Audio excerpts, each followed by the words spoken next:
are literally shaping the planet. Purpose is the only pathway to a regenerative future. We have a choice to stay with the status quo or to change. What is the point of trying to be just resilient when we can actually innovate? Hello, everyone. Thanks for tuning in. I apologize for having a little bit of a clickbait headline, but that's the name of the game in 2020. I think that every headline is turning into how do we make it a little bit more exciting, and I look forward to sharing what we've built. I'll share my screen and give us some visuals, but really the objective today is to just talk about some of the unused assets that we see in the multifamily sector. That's typically Class A, Class B plus apartment rentals. We've now gotten pulled into the office sector as well. So there's something that landlords can also use in commercial. And Amenify's background is, as Zach mentioned, we started in 2016. We focus on services and experiences in the home. And we're live in now over 18 markets, major markets, and then the dozens comes from some of the submarkets. Started on the West Coast, moved to the East Coast. And so what we'll be talking about today are the assets that landlords have, data on consumers, density of a homogeneous consumer set, and then the third is really access, the built space, and leveraging some of these things that Amazon and other retailers, major platforms, commerce, delivery that are looking to break into the home. And so I don't think that there's really any surprise here that consumers and residents are doing new things, right? These trends were already happening before COVID. And ultimately what we've seen is that there's a massive acceleration in consumer behavior that was just forced upon by COVID, right? It's no longer, hey, I'm going to live here and then I'll go do everything else outside of the property. It's, I need the property to be doing much more to help me. And so that's cooking, that's connections, that's shopping, that's relaxing, that's pet care, that's cleaning, that's chores, that's handyman services. And so we actually, we view that each property is a nexus that can be tapped into for commerce. And so just to share some data so people can come out of this armed with some new data that maybe they hadn't seen before. Every month, we engage in thousands of conversations with our residents, and we survey, I think this survey data is from over 1,400 respondents, and we asked, each month we ask around 30,000 of our residents, and we'll incentivize them to give us feedback. So across the major markets, we've seen, of course, a huge spike in residents working from home. That's starting to soften up a little bit in the southern markets of Miami, Atlanta, Dallas, Houston, Austin. And then we still see a really high work from home rate in Seattle, San Francisco, New York, Washington, D.C., and anything north of the Mason-Dixon line.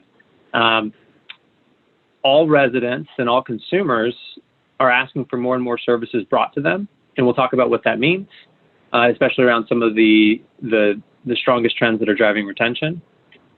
And specifically, what we see now in the form of food delivery, which has become the strongest amenity offering for different groups as far as what can you bring to me, make it easy for me to live here, especially if I'm working from home. There's one other data point that isn't on here, but the in-home services market right now is growing at around 53% compounded annual growth, and that's forecasted for the next 4 years. So it's COVID has really just accelerated these trends in multifamily.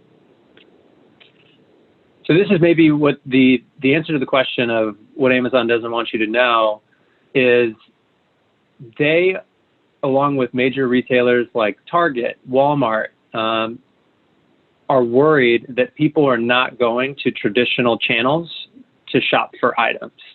Meaning, in the convenience economy, especially with millennials that want personalization, convenience, make things easy for me, the storefront that used to be, hey, I'll shop for something inside of a supercenter to shopping for something online. And I don't think that's any surprise here for e-commerce.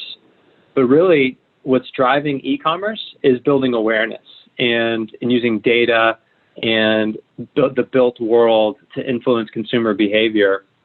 And this is what multifamily operators, even commercial operators, can control and influence. And so what that means is unlocking the shelf space that exists inside of multifamily properties already, but isn't getting used right now. And so I'll give you an example of how this can enhance the resident experience and also moves the future of retail forward. When Jane moves into one of your properties, you want to welcome Jane, say, hey, it's hard to move in. I'll pay for your first home cleaning. I'll pay for your furniture assembly. I'll pay for your first few meals. Like, hey, your dinner is on us, right? Amenify helps with those things. I'll talk about that. But imagine that on the counter is a personalized welcome kit for Jane, right? And Jane likes sparkling water, or she likes iced coffee. Nespresso is sponsoring the building. And that's a really valuable touch point, not only for Jane, because you want Jane to feel welcome, and those first 24 hours are critical. The majority of residents actually decide if they're going to renew their lease in the first 48 hours, which is an amazing statistic. I think that it highlights the power of first impressions. But it's also an incredibly valuable opportunity for an iced coffee brand or a sparkling water brand to be the welcome gift for that resident. Like, hey, I'm moving up in my life. I've gone from this property to that property. Life's changed. It's called life event targeting. And that's a very valuable time in a consumer life cycle where they form a relationship with a new brand. In the first 3 months following a new move, the average consumer will engage with 72 new brands and purchase $9,000 of new stuff from those brands.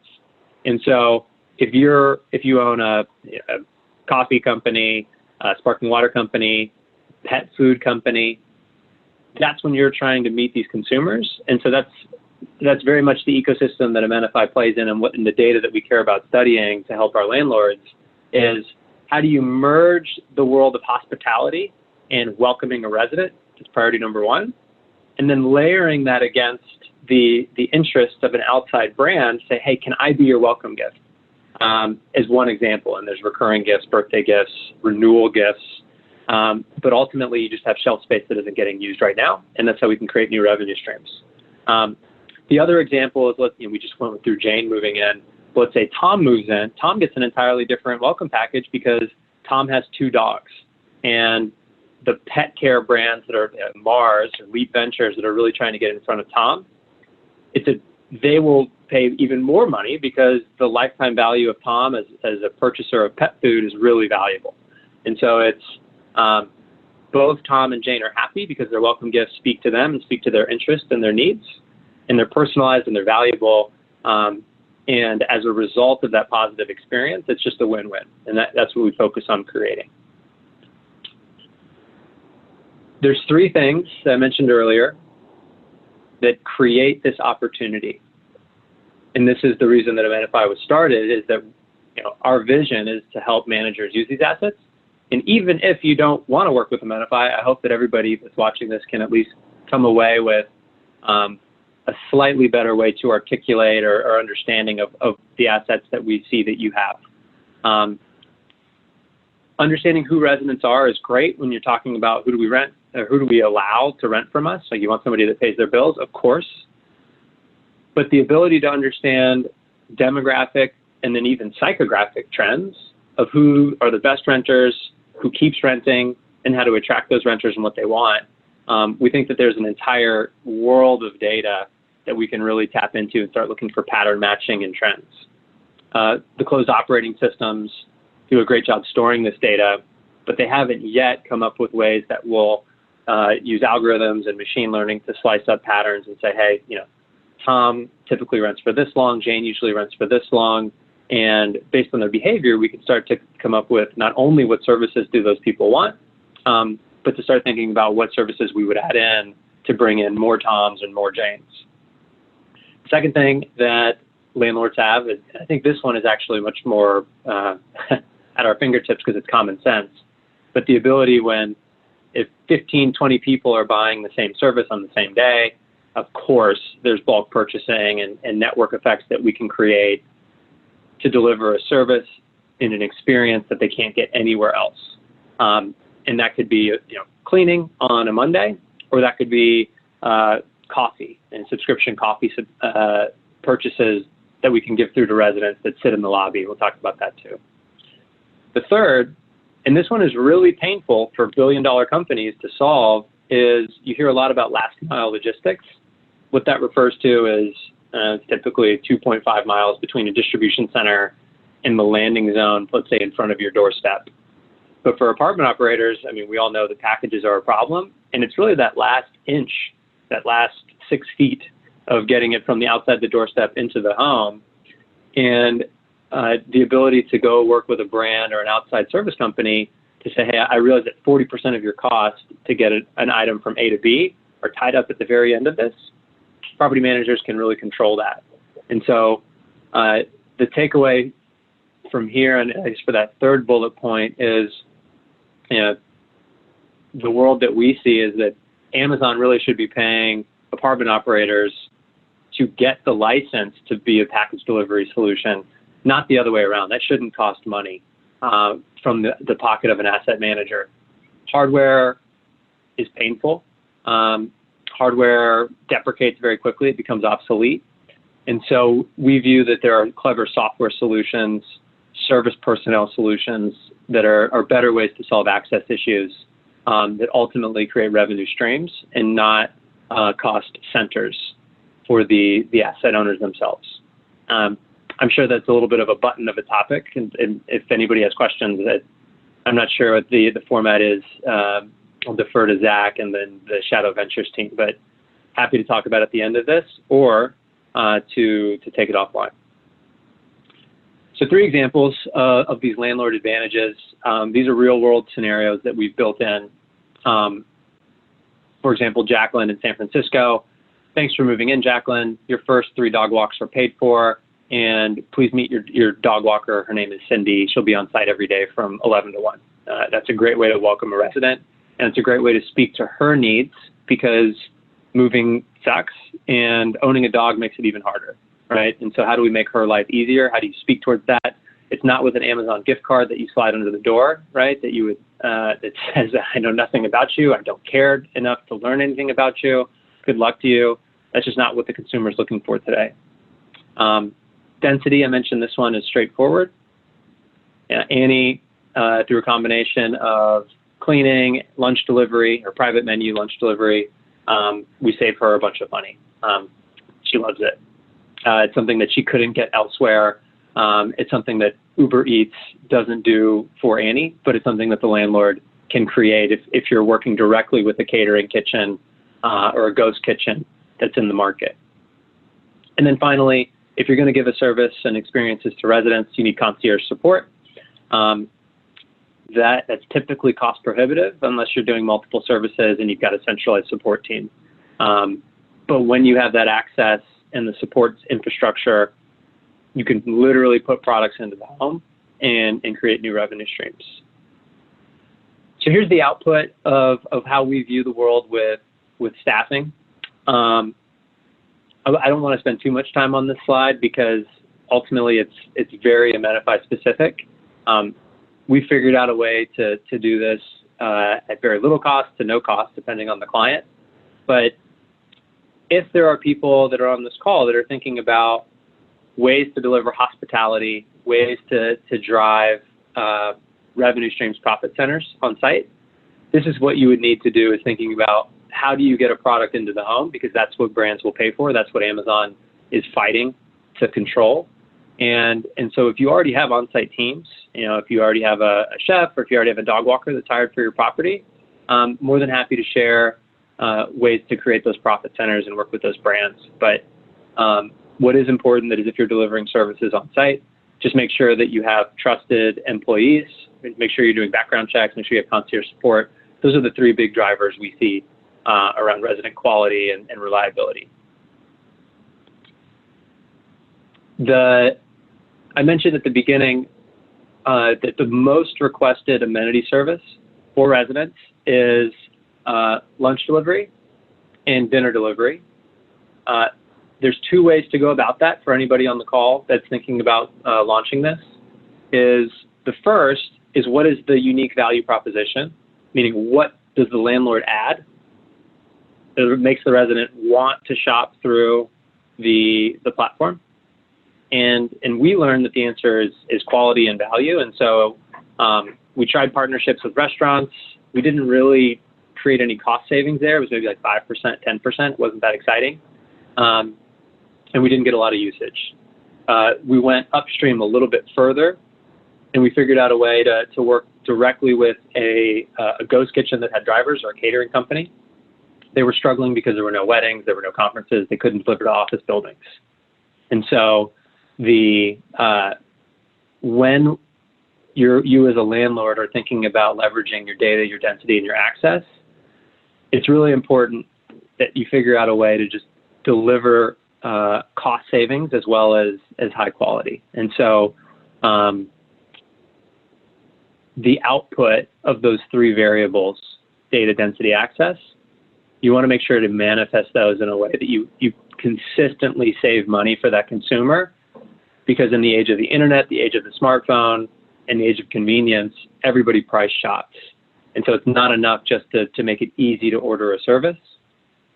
There has to be a reason to keep them coming back. Loyalty programs, bundling products, that's a major driver. Okay. This next slide, and we'll share a copy of this so everybody just has it. We ask our residents monthly what is going to help drive retention, because at the end of the day, that is the job of any experienced manager. We prefer experienced manager over property manager, just because that's where residents are looking to be met these days.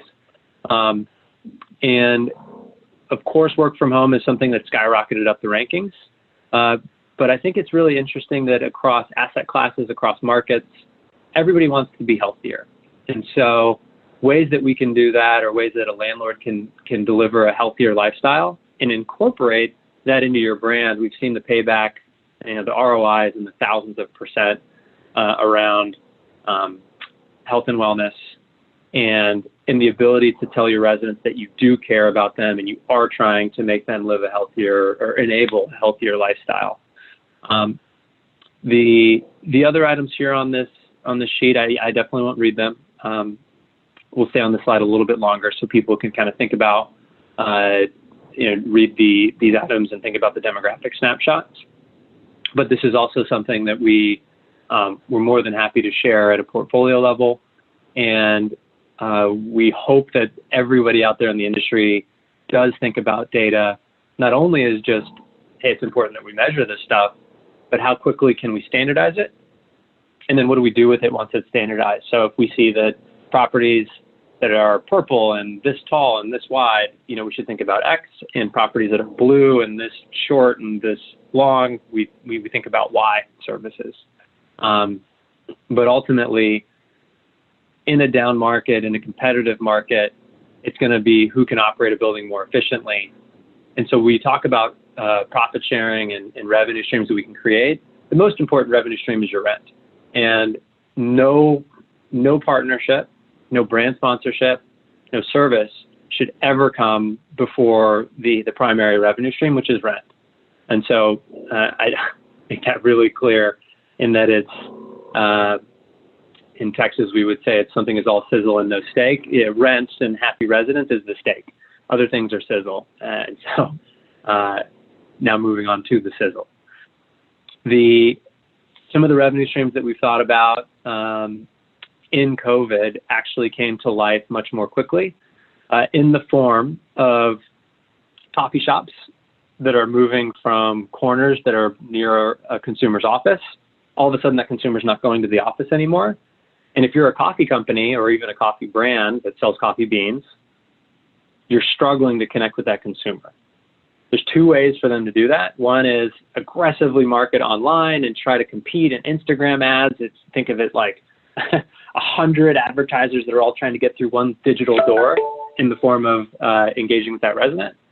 And then the other way is through traditional physical engagement, experiences. Please try this coffee. You didn't like that brand? Try another brand.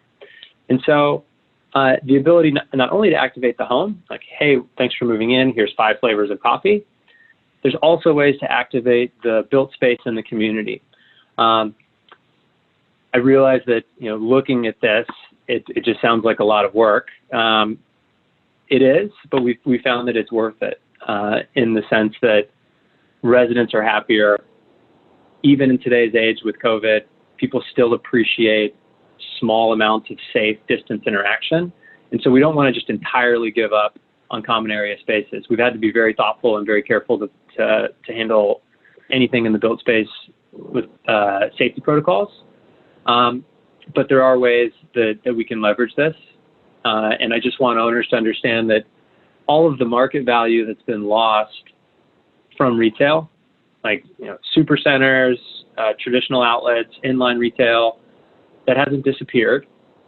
It's a bit of a conservation principle. That market value is really just migrating with the consumer to the home. And now is the time to think about building infrastructure to capture that value. So this is what we care about. This is what we love working on.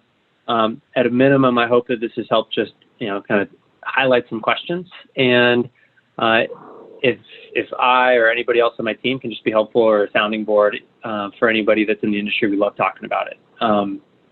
The full life cycle is something that I think it's underappreciated. And now, I guess I'm grateful that there's so much attention on hospitality and experiences, because I think there's a real noble opportunity where we can deliver a lifestyle.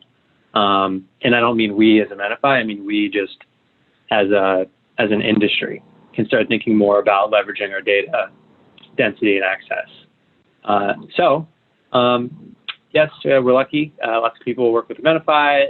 We're growing quickly. This is not supposed to be a sales pitch. We're lucky to get some investment from major multifamily properties. And we are launching 25 new markets in 2021. So I'm looking at the clock.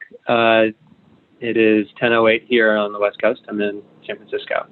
But I guess I'll pause there. Zach, if you're still here with us, or Anastasia, more than happy to kind of hold space for Q&A, or if you're not doing Q&A, I'd love your guidance. Thank you very much, Everett. And as you can see, I'm sitting here in a multifamily space, not in San Fran, but in New York. And with this sun glaring in, I could certainly use more amenities in this building.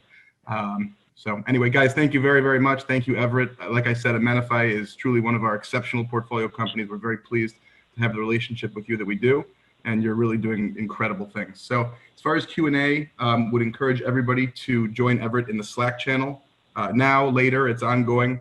So please bring all of your questions to Everett, and thank you again, Everett. Perfect. Okay. Thank you, everyone. Hope you have a great day.